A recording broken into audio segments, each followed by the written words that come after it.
आज हम महाराष्ट्र अकोला के एक ऐसी जगह आए हैं कि जिसके बारे में पता तो सबको है, लेकिन इसकी कहानी कोई नहीं जानता। तो चलिए वीडियो को कंटिन्यू करते हैं और जानते हैं इसकी कहानी क्या है। वेलकम टू द शेष विशेष रिफ्रेश विथ नीलेश।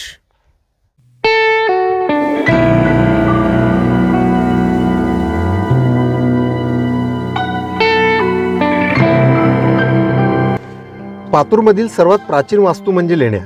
पातूर शहराबाहेर रेणुका देवीच्या मंदिराजवळील पहाडामध्ये लेण्या कोरलेल्या आहेत। 3 गुहासारख्या कोरलेल्या या लेण्यांमध्ये पूर्वी मूर्ती होत्या असे सध्या येथे असलेल्या ओट्यांवरून निदर्शनास येते। प्रमुख गुहेच्या आजूबाजूला 2 गुहा कोरल्या आहेत। आतमध्ये जाण्यासाठी दगडांच्याच पायऱ्या आहेत। पातूर लेणी ही सातवाहनकालीन असावी असा इतिहासकारांचा अंदाज आहे। इसवी सन पूर्व 2रे शतक ते इसवी सनचे 3रे शतक अशा 400 वर्षाच्या काळात त्या बांधण्यात आल्या आहेत। या लेण्यांचे खोदकाम वाकाटक राजा हरिसेन व त्याचा प्रधानमंत्री वराहदेव यांनी केले असावे। या लेण्यांची माहिती इसवी सन 1730 मध्ये ब्रिटिश पुरातत्वज्ञ एडमंड लायन आणि रॉबर्ट गिल यांनी गोळा केली। या लेण्यांमध्ये 2 पाली लिपीतील शिलालेखही होते व त्यांचे छायाचित्र त्यांनी घेतले होते। या दोघांनीही अहवाल प्रसिद्ध केला, तो सध्या ब्रिटिश लायब्ररी ऑफ लंडन येथे उपलब्ध आहे। यानंतर या अहवालाचा अभ्यास करण्यासाठी व त्याचे पुनरावलोकन करण्यासाठी सन 1881 मध्ये क्रुझेन्स हेनरी हा अभ्यासक भारतात आला। त्याने 1902 साली आपला अहवाल पुरातत्व खात्याकडे सुपूर्द केला।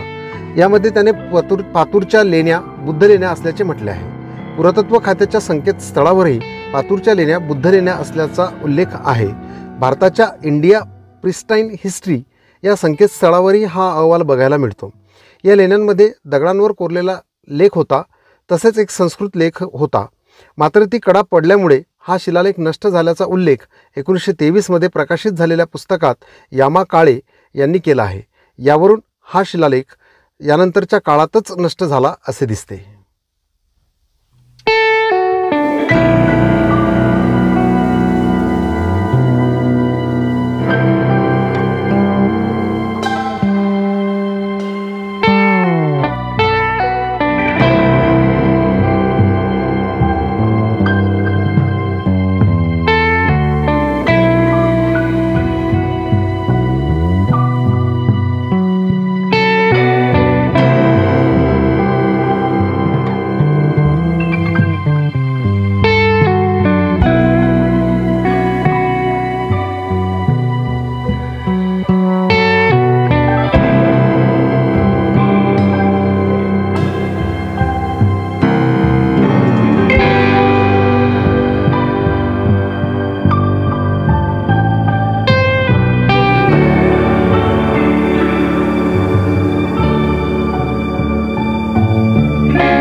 तो दोस्तों बस आज के लिए इतना ही।